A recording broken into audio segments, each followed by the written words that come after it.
की बड़ी खबर दिल्ली से आ रही है। दिल्ली में एनआईए की जासूसों पर सीक्रेट स्ट्राइक हुई है और सीआरपीएफ जवान मोती राम निकला है पाकिस्तान का जासूस। तो सीआरपीएफ जवान को यहां पकड़ा गया है। राष्ट्रीय सुरक्षा से जुड़े संवेदनशील दस्तावेज पाकिस्तान को भेजे हैं। पाकिस्तान एजेंसी आईएसआई के एजेंटों के साथ शेयर किए दस्तावेज।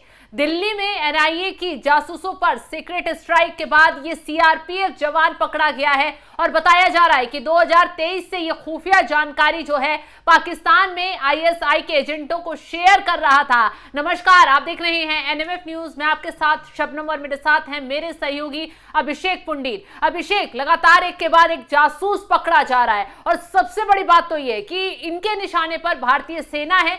सेना का ही अब जवान, सीआरपीएफ जवान पकड़ा गया है और ये खुफिया जानकारी दस्तावेज 2023 से जुटाकर और पाकिस्तान भेजने का काम कर रहा था। देखिए, पहली बात तो इस सीआरपीएफ जवान के पास अपनी जो पोस्ट है, जहां इसकी तैनाती होगी, अगर बॉर्डर पर होगी, जहां भी होगी, दिल्ली से पकड़ा गया है। दिल्ली से पकड़ा गया है, वो जानकारी हो सकता है इसके पास हो। और जब दिल्ली से पकड़ा गया है तो हो सकता है कि रक्षा मंत्रालय के भीतर कुछ जो है जान पहचान हो, कुछ साठगांठ हो, या फिर वहां से कुछ जानकारियां उठाकर पाकिस्तान भेज रहा होगा। तो देखिए, काफी खतरनाक भी हो जाता है। बहुत ज्यादा खतरनाक है, क्योंकि अभी पिछले ही हफ्ते अभी मामला थोड़ा शांत है। ज्योति मल्होत्रा का नाम, तो यूट्यूबर ज्योति मल्होत्रा का नाम सबने सुना होगा। किस तरीके से भारत में जो पाकिस्तान की एम्बेसी है उसके टच में किस तरीके से वो थी, किस तरीके से एम्बेसी में जाया करती थी, शाही डिनर किया करती थी, लोगों के साथ घूमती फिरती थी। पाकिस्तान भी गई है, वहां भी बहुत सारे वीडियोस उसने बनाए, वहां भी बहुत सारे कई सारे वो आईएसआई के एजेंटों से मिली है।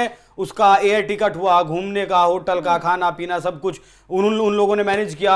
और उम्मीद है कि उसने भी कुछ जानकारियां साझा की रही होंगी, या फिर उसके थ्रू एक बहुत बड़ा नेटवर्क बनाया गया। जिस तरीके से मैं एक रिपोर्ट देख रहा था, एक गजाला पकड़ी गई है मलेरकोटला से। हाँ। देखिए, मलेरकोटला जो है वो जहां आप पंजाब बॉर्डर की तरफ जाते हैं ना, बॉर्डर पर जब जाते हैं तो मलेरकोटला जो शहर है वो बीच में पड़ता है। जितना भी डिप्लॉयमेंट उस साइड होता है सड़क के रास्ते, वो वहीं से होता है। तो गजाला के साथ एक और शख्स, शायद 2 शख्स वहां से मलेरकोटला से पकड़े गए हैं। तो वो सारी इंफॉर्मेशन वो साझा कर रहे थे किस तरीके से आर्मी का डिप्लॉयमेंट यहां से हो रहा है। और सबसे खास बात आपको बताऊं सर, मैं चौंकाने वाली जो बात है, इन लोगों के पास पेमेंट कैसे आती थी। देखिए, जैसे फॉरेन मतलब अलग अलग तरीके से, अलग अलग अकाउंट से जो पेमेंट आती थी ना, तो वो इस तरीके से आई थी, आप चौंक जाएंगी। मतलब 30,000 रुपए का एक पेमेंट आया। उस 30,000 रुपए में से 20 लोगों को वो पैसा बांटना है। किसी को 500 रुपए दिए, किसी को 1000 रुपए दिए, किसी को 2000 रुपए दिए, किसी को 1500 रुपए दिए। मतलब ऐसा भी नहीं है कि भाई इनके अकाउंट में लाखों रुपए ट्रांसफर कर दिए गए, करोड़ों रुपए ट्रांसफर कर दिए गए। 500, 700 रुपए, 1500, 2,000 रुपए के लिए ये लोग इंडियन आर्मी के डिप्लॉयमेंट की जो जानकारी है, फिर उनसे जुड़ी जो भी जानकारी इनके पास थी, वो इन्होंने साझा की। गजाला जो है तलाकशुदा महिला थी, पकड़ी गई है। उसने क्या क्या कुछ साझा किया है, बाकी सारी डिटेल्स अभी आना बाकी हैं। कुल मिलाकर अभी कैराना से भी, पानीपत से भी एक जासूस पकड़ा गया। उससे पहले 2 जैसलमेर से पकड़े गए थे, 2 पंजाब से पकड़े गए थे। तो कुल मिलाकर 10-12 जासूस अब तक ये पकड़े जा चुके हैं। लेकिन ये खौफनाक कहें या फिर देश के लिए, देश हित के लिए बहुत गलत तब हो जाता है जब आर्मी के जवान पकड़े जाते हैं। जब सरकार का एक आदेश आया था कि पाकिस्तानी जितने भी हैं वो देश छोड़कर चले जाएं, उस वक्त अगर आपको ध्यान हो तो सीआरपीएफ का एक जवान था जिसकी पत्नी पाकिस्तानी थी। और वो उसके साथ रह रही थी सालों से, जिसकी जानकारी भी देना उस सीआरपीएफ के जवान ने अपने अधिकारियों को जरूरी नहीं समझा। अब एक पाकिस्तानी लड़की शादी करके हिंदुस्तान में सीआरपीएफ के जवान के साथ है, तो घर में बातें भी होती होंगी, काम के बारे में भी बातें होती होंगी, बहुत सारी बातें होती होंगी। तो वो जानकारियां क्यों पाकिस्तान नहीं जा रही थी? क्या ऐसा नहीं हो सकता? मतलब बहुत सारी चीजें हैं शबनम के, मतलब चंद रुपयों के लिए। अब एक खास बात आपको और बताऊं, ये आईएसआई और जो आर्मी है पाकिस्तान की, वो दोनों मिलकर काम करती हैं। बिल्कुल। एक अलग अलग बेंच इनके यहाँ सेट होती हैं। एक इंडियन बेंच हुआ, एक चाइनीज बेंच हुआ, एक अमेरिकन बेंच हुआ। मतलब जो आदमी उस बेंच पर बैठा है वो सिर्फ उस देश को ट्रैक करेगा, उस देश में अपनी खुफिया इनपुट्स कैसे डालनी है और वहां से खुफिया जानकारियां कैसे लेनी है, वो सारा उस डेस्क का काम होता है, उस बेंच का काम होता है। तो हिंदुस्तान के लिए भी एक अलग जो है डेस्क बनाई हुई है, और यही डेस्क भारत में जिनके एम्बेसी है उनसे कांटेक्ट में, या फिर कैसे लोगों को बरगलाना है, कैसे लोगों को पैसा देना है, कैसे लालच देना है, कैसे रिपोर्ट्स जो खुफिया हैं वो साझा करनी है। मतलब पाकिस्तान में आईएसआई की सबसे जो महत्वपूर्ण बेंच है वो इंडिया वाली है। इंडिया वाली जो डेस्क है उसका एक पूरा इकोसिस्टम है। अभी वक्त नहीं है, वरना बहुत लंबी कहानी है कैसे आईएसआई का एक आदमी उस डेस्क को इन्फॉर्म करेगा, उस डेस्क से फिर आर्मी के पास वो जानकारी जाएगी, आर्मी के पास जानकारी जाके फिर प्रधानमंत्री के पास जाएगी, फिर प्रधानमंत्री के पास से फिर वापस वो आर्मी चीफ के पास आएगी,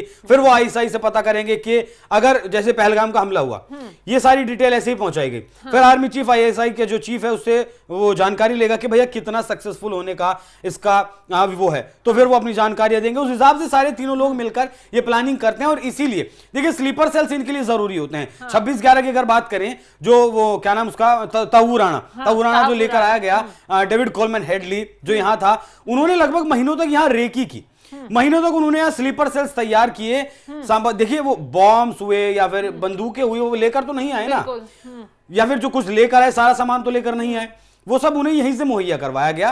तो सबसे पहले जिस तरीके से पकड़ा गया है सीआरपीएफ का जवान, क्या कुछ जानकारियां निकलकर इसके सामने आती हैं, एनआईए किस तरीके से पूछताछ करती है, छानबीन करती है, वो एक अलग बात होगी। किस तरीके से राज उगलवाए जाते हैं वो एक अलग बात होगी। लेकिन ये जो काम मुझे लगता है फिलहाल जो चल रहा है ना, स्लीपर सेल्स की जड़ें उखाड़ने का, वो काम सबसे जरूरी है। क्योंकि जब मददगार नहीं होंगे तो फिर उधर से लोग नहीं आएंगे ये आतंकी हमले करने के लिए, क्योंकि उन्हें फिलहाल पता है कि हमारे मददगार वहां मौजूद हैं, तो आसानी से हम ये काम कर लेंगे। लेकिन जब वो आसान वाली चीजें खत्म हो जाएंगी ना, स्लीपर सेल्स खत्म हो जाएंगे, तो मुझे लगता है कि फिर आतंकवादी कमर तोड़ने में हमें और मतलब आतंकवादी कमर और जल्दी हम तोड़ पाएंगे। शबनम, बिल्कुल। तो जिस तरीके से सीआरपीएफ जवान को पकड़ा गया है, उससे पूरी जानकारी ली जा रही है कि कितनी जानकारी उसने पाकिस्तान को साझा कर दी है। उसका फोन खंगाला गया है, जिससे पता चला है कि तमाम दस्तावेज जो है वो पाकिस्तान में आईएसआई के एजेंटों तक पहुंचा चुका है। और लेकिन अब यह भी पता लगाया जा रहा है कि उसका सपोर्ट कौन कर रहा था, उसका साथ भारत में और कौन दे रहा था, इसको लेकर भी जांच पड़ताल तेजी से की जा रही है। लेकिन यह मामला बेहद खतरनाक हो जाता है भारत की सुरक्षा के लिहाज से,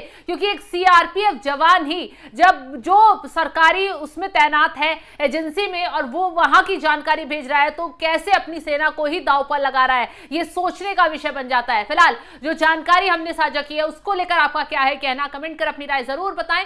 और आगे भी हम जानकारी देते रहेंगे कि कैसे जासूसों को पकड़ा जा रहा है, कैसे लगातार इन जासूसों की कमर तोड़ी जा रही है। तो तमाम बड़े खुलासे हो रहे हैं। ज्योति मल्होत्रा की अगर हम बात करें तो उसका एक नया वीडियो सामने आया है। ज्योति मल्होत्रा जो है पाकिस्तान में कुछ गनरों के साथ घूमती नजर आ रही है। वो गनर्स जिनके हाथ में AK-47 लगी हुई है और खुलेआम वो घूम रही है।